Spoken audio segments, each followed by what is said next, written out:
Mình không biết nói sao đây mọi người ơi. Không biết là YouTube của mình đã mất đi quảng cáo rồi các bạn ơi. Mọi người có biết cách nào để xử lý nó không mọi người ơi?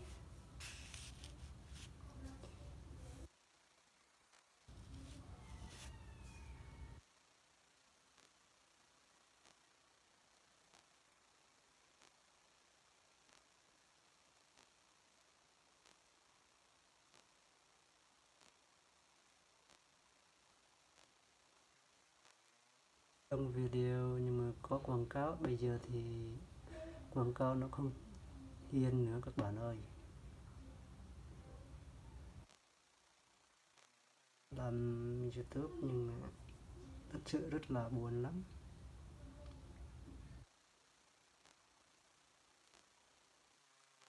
Nên 17 đến bây giờ đang làm video. Tại bây giờ thì đã quảng cáo nó đã không hiện không hiện quảng cáo nữa các bạn ơi.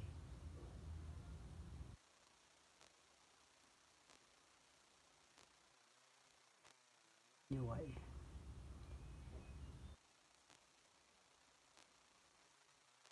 bạn hãy bình luận bên dưới để mình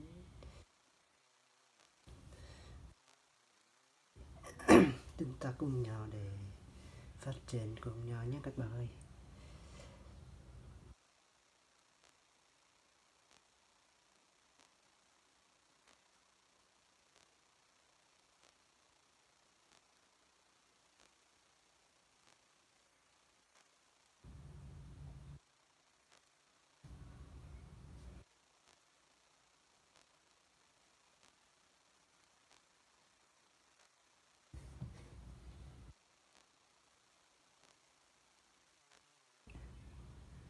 Hello, chào anh em.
Cách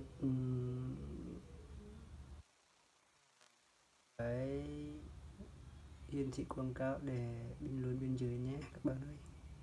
Bình luận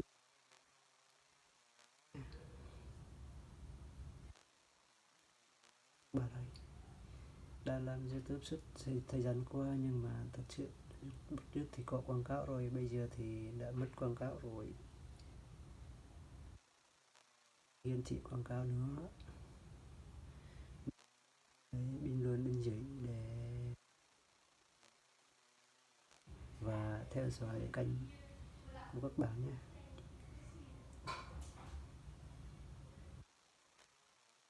Bạn ơi, không biết người ta đang làm sao, mình thì có quảng cáo có bất kim tiền rồi, còn mình thì mới quảng cáo thôi các bạn ơi. Bây giờ thì đã mất quảng cáo rồi, quảng cáo không hiển thị nữa, thật sự rất là buồn. Chào một người đang xem nhé, chào bạn nhé. Mình đã mất quảng cáo rồi các bạn ơi, không hiển thị quảng cáo nữa, thật sự rất là buồn. Suốt thời gian qua đang làm video nhưng mà tuy làm video không hay, tuy là sở thích của mình đã thích làm video, thích quay phim, làm video nhưng mà làm video không hay. Mong mọi người hãy thông cảm, bởi vì điện thoại dùng iPhone 7 điện thoại yếu quá các bạn ơi. Quay kép anh thì không rõ nét, nhưng mà làm tay Kenmaster thì nó bảo là nộp tiền hàng tháng, nhưng mà mình không có đủ điều kiện. Nhưng mà làm video thì thật sự rất là khó các bạn ơi. Đối với mình thì rất là khó làm video, kẹp video các kiểu thì khó lắm. Mọi người khác thì rất là dễ, nhưng mình thì khó, bởi vì điện thoại mình không đủ chức năng. Chào bạn cảm ơn bạn đã bấm like nhé.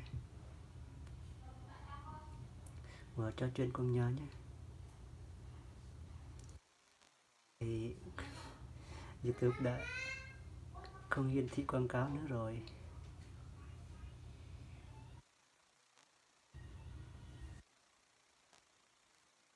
Cảm ơn mọi người nhé.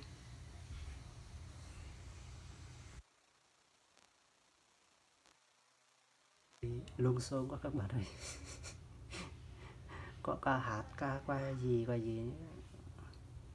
mình không biết làm YouTube, mới làm đã lâu rồi nhưng mà không biết cách làm như thế nào để cho hấp dẫn hấp lệ nhé.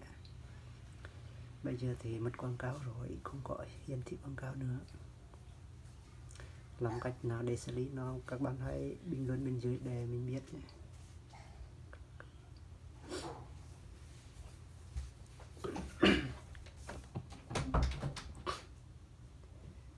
Chờ một ngày xem nhé.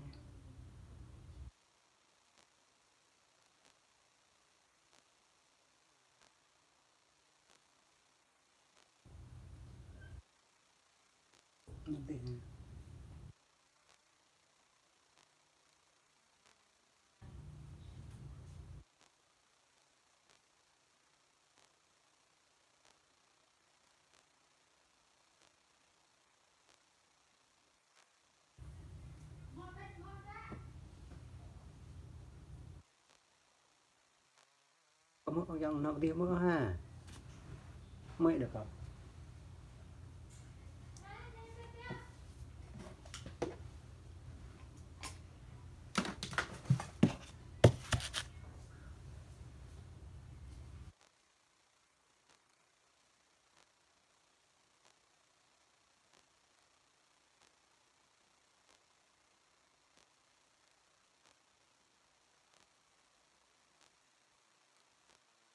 Clip tại đây nhé các bạn.